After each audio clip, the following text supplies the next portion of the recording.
Salam alaikum Roya. Aujourd'hui, je vais réagir à Strash. Il va nous dire il y a quoi dans des animaux. En mode dans les abeilles, dans les bourdons et tout ça. Ça va être cool. Cette vidéo va durer très longtemps. Alors préparez-vous. Allez, c'est parti. Yo les trashers. Sur YouTube, il y a plein de vidéos où on coupe des trucs en deux. Des millions de vues pour savoir ce qu'il y a à l'intérieur d'objets du quotidien. Eh bien, je me suis posé la question pour certains animaux que vous connaissez bien. Tortues, chrysalides de papillons, trompes d'éléphant, queue de serpent à sonnette, poche de kangourou, bosse de chameau, terrier de castor ou nid de bourdon. Alors, il y a quoi dedans? L'intérieur d'une tortue. Dans les dessins animés, on voit souvent des tortues sortir de leur carapace. Moi-même, plus jeune, je voulais savoir à quoi ça ressemblait si on leur enlevait. J'imaginais une sorte de lézard, plus léger et agile. En réalité, enlever la carapace d'une tortue, ça serait un peu comme vous retirez tous vos os. Une tortue est en fait un énorme squelette sur pattes. C'est comme si notre ossature était à l'extérieur de notre corps. Quand on coupe une tortue en deux, on remarque même que la colonne vertébrale est directement incrustée dans la carapace. Pareil pour les pattes. On le voit, elles sont collées ici. C'est ce qui explique la facilité qu'a une tortue à faire rentrer ses membres dans son corps. À part les organes, il n'y a pas grand-chose dedans. Mais la carapace n'est pas seulement osseuse. Elle est aussi constituée d'une couche de kératine, la même substance que sur vos ongles. C'est pour ça qu'il n'y a aucune séparation entre la peau et la carapace de la tortue. Tout est fusionné. Ce qui fait qu'étonnamment, la carapace est sensible. Une tortue peut sentir les caresses sur son dos grâce à un réseau de nerfs qui le traverse. Ça groove, c'est le fun sur le dance floor. En pleine mer, elle se pose même toute chill près des coraux pour profiter d'un petit fish pulling dans la plus grande sérénité. Ceci dit, cette carapace peut poser des problèmes pour respirer.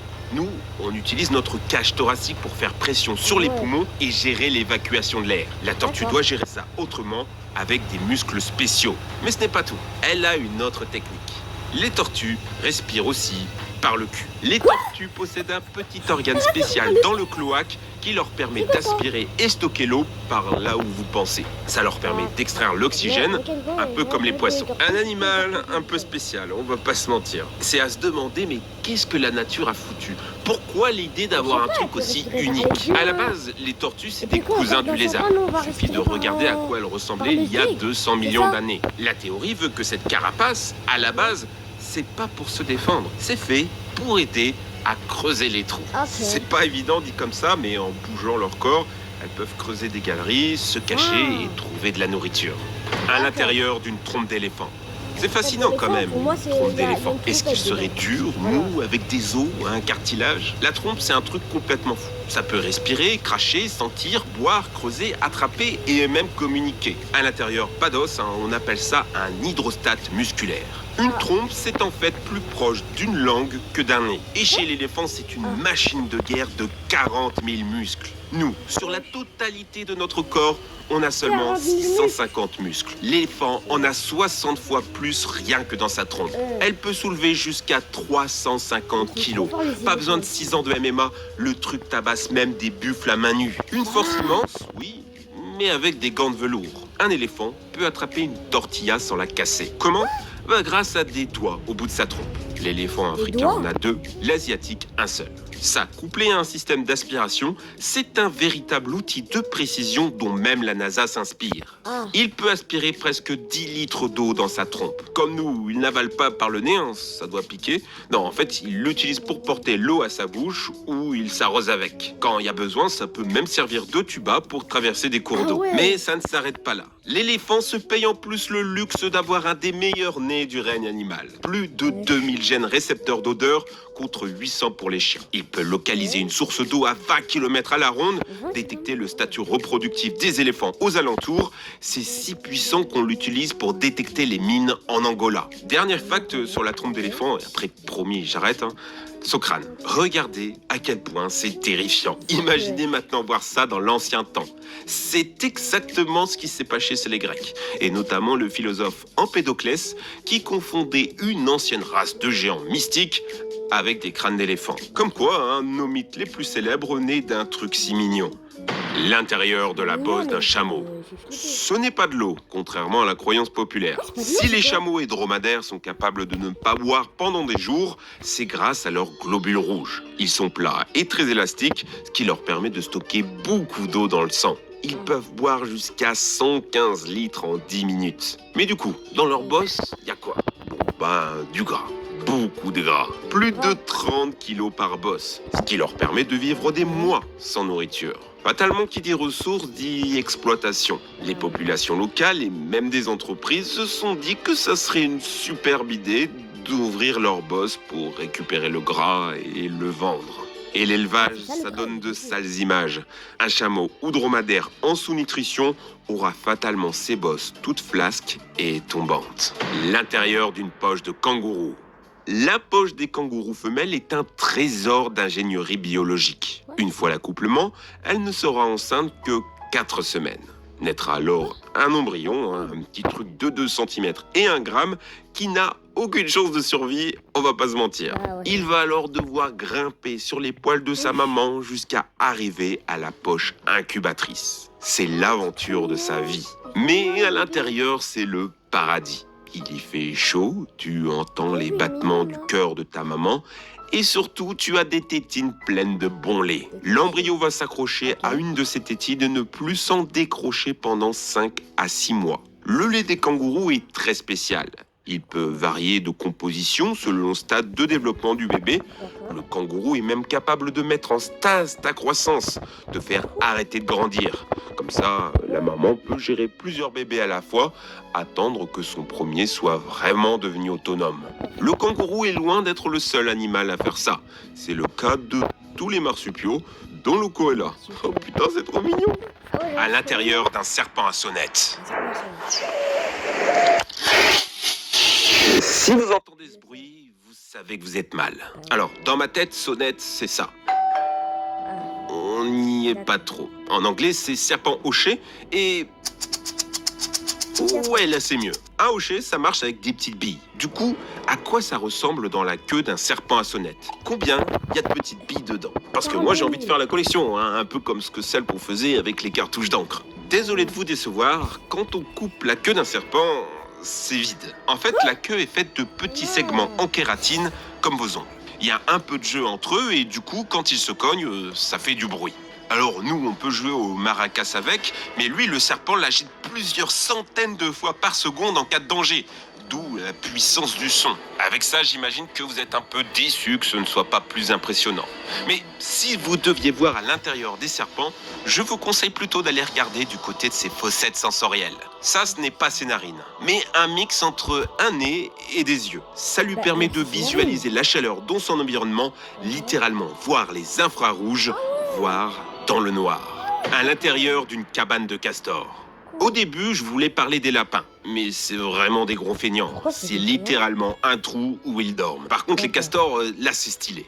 Ils construisent de véritables forteresses avec des branches, des pierres et des troncs d'arbres taillés. Ils ont des dents renforcées avec de l'acier, aiguisées au point de couper des arbres en deux. Ils créent des barrages, ils modifient totalement le cours des rivières. C'est vraiment le seul mammifère bâtisseur avec l'homme.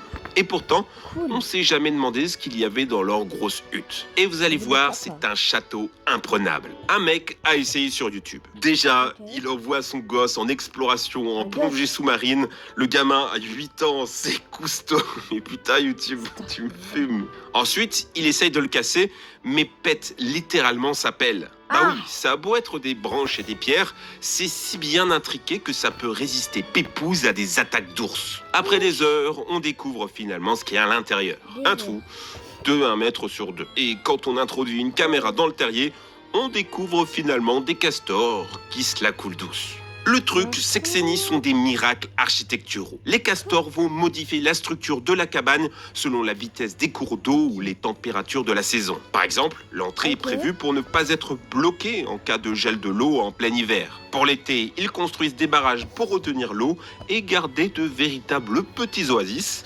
Et ça marche bien. Certaines constructions des castors sont si grandes qu'on peut les voir depuis l'espace. 1 kilomètre entièrement recouvert de constructions en bois, comme quoi il n'y a pas que nous qui construisons des géants. à l'intérieur d'un nid de bourdon. Alors, les autopsies de nid de guêpes, ça fait toujours des millions de vues sur YouTube. Vous en avez forcément vu une, surtout qu'en France, on a un des youtubeurs spécialistes du domaine, Étienne LGF, qui comptabilise plus de 300 000 abonnés. En soi, la structure d'un nid de guêpe, d'abeille ou de frelon est fascinante. Il y en a des fermés, il y en a des ouverts, il y en a dans les branches, dans les troncs, derrière les murs des maisons. Et même plus terrifiant, sous terre. Un Américain a essayé de s'en occuper avec un jet d'eau. Il s'est fait défoncer. Heureusement, on est sur Internet, il y a eu une vengeance.